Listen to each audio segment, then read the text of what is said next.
Let's talk a bit about bad parking. Now, of course, this isn't really about that. This is actually going to be about productively focusing our energy and not getting distracted from what's effective or makes a difference. But we're going to start by talking about parking because what happened at my high school, small town Midwest, there was some parking lot, but it was mostly faculty, senior reserved. Aside from that, a bunch of sophomores and juniors were parking all over the side streets of these neighborhoods. And because it's a lot of people who just got their license in the past year or two prior, the school policeman who was kind of on duty out there had an 18-inch stick, and he'd walk around and he would put this stick by each tire seemingly every day. I don't know what the heck else he did out there.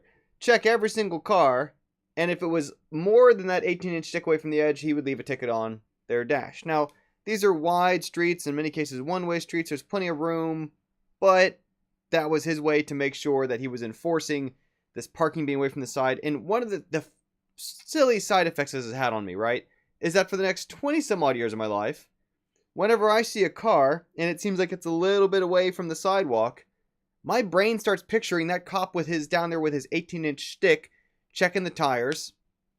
And I used to let that weirdly throw me off because I had been so programmed from that environment to focus my attention on that, to give my care to that. And at some point, I had to kind of rationally reflect on that and decide what a waste of my energy, right? What a not effective way to let my mental attention get directed, sidetracked, split from whatever else I was trying to think on, whatever I was preparing myself to do, whatever my purpose was in that moment. What a ineffective use of my energy and time to be noticing, watching those cars like, I'm not going to fix it. I'm not there to ticket them, right? But imagine for a moment somebody who has that going on and furthermore really tries to act on it, right? Takes it on themselves personally that this is an important matter. Cars being parked away from the side of the road. And so they try to do something about it, right? I mean, heck, maybe at minimum they stand there on their phone calling the cops saying, hey, I need to report a car that's parked, it's blocking the road more than 18 inches from the curb, and just standing there waiting until the police get there to leave a ticket, make sure they've done the service. Or maybe even stranger, but they don't got all day to wait and there's a lot of cars. So maybe they start trying to push the cars to the curb to close that distance. Yeah, obviously these are 2-ton automobiles, and unless they're like Dwayne Johnson, that car is not going anywhere. It's just not. And even then, like a Mini or something at most, right? But these are both clearly absurd notions. What an ineffective use of that person's time. What bad things it says about the priorities of that person and their capabilities in the world around them, that is what they've let their day-to-day, their limited heartbeats on Earth go towards focusing on. And I bring up the whole example because of what a visceral, visible case it is of an obvious waste of time in a way that though digital, online, verbal equivalents aren't quite as visually as absurd. So we got to be a little more vigilant about catching ourselves. If we find ourselves doing that same sort of thing online, if we see little mistakes in tweets, if we see little arguments coming up on Facebook, if we see little things where somebody's opinion, some random one-off car parked a little bit too far from the curb, somebody's opinion is a little bit, well, if I held a stick up to it, and just like me with that high school kind of cop out there, maybe you're conditioned off that from that was how your parents responded to stuff, how the teacher you had responded to stuff. Maybe your coach was all about making sure people were on a certain form. But again, just like with this person out there pushing on cars and calling cops and stuff, it's not really their job to do that. It's not an effective use of their time or energy to be doing that. And I mention this because I think so many of us still get sidetracked, and I still work on it too. I'm not perfect about this. I think I've made strides. I think I've made progress. I'm conscious about trying to improve at it. Not perfect at it.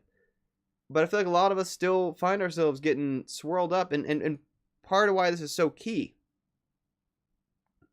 is because one of the reasons why I am able to do more things in some cases than some other folks who feel like they don't have the time. A lot of those folks, objectively, the time they do have, they're letting it get sidetracked into the online equivalent of walking around with an 18-inch stick, checking tires, pushing on cars, calling cops, and waiting. Taking on things that are not an important enough problem to be derailing their attention. taking on things that are not really theirs to worry about, or in a way of which they are not going to commit that energy to do something about, right? Because just imagine for a moment that someone's not going to try shoving those cars. Someone's going to not call the cops because they don't want to be ludicrous. But instead, they can't stop talking to everyone around them and complaining about, oh, look at these cars. See how they're parked. I can't believe that they're too far from the curb. Ah, it's frustrating. It's upsetting. And somehow they let that own their conversation focus. And that might be even worse because they're not even doing anything about it. They're going to complain but not do anything about it. So this is where if there was something worth doing something about, I'm not saying never complain. There's things worth complaining about, and there's things that are far more important to try to raise a ruckus over, perhaps, than the little stuff. But this is mainly about that little stuff. The things which are not so important, we would justify seeing ourselves put our energy into fixing it.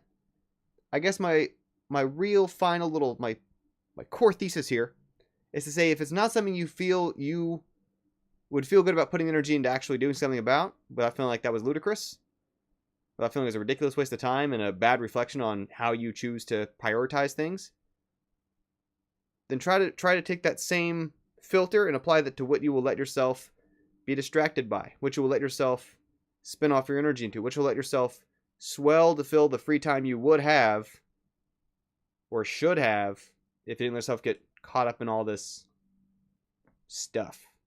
Right? You can't fix every wrong opinion. You can't fix everybody who's got a different way of doing things in a way that, by your experience, doesn't line up with how it ought to be done. Can't get anywhere doing that kind of thing. There's an infinite amount of them. Not a value energy. Doesn't not gonna work. Anyway, that's all I want to share today. Just that little story there about the bad parking, and that for me, that's been a conscious thing I work on to not let myself get sidetracked by this little stuff that, even though I went through a phase in my life where I was conditioned to have an eye for that, to recognize that it's, up to nobody but me to drop that, and to use that as a lens into doing the same thing online. That's all for now. Thanks as always.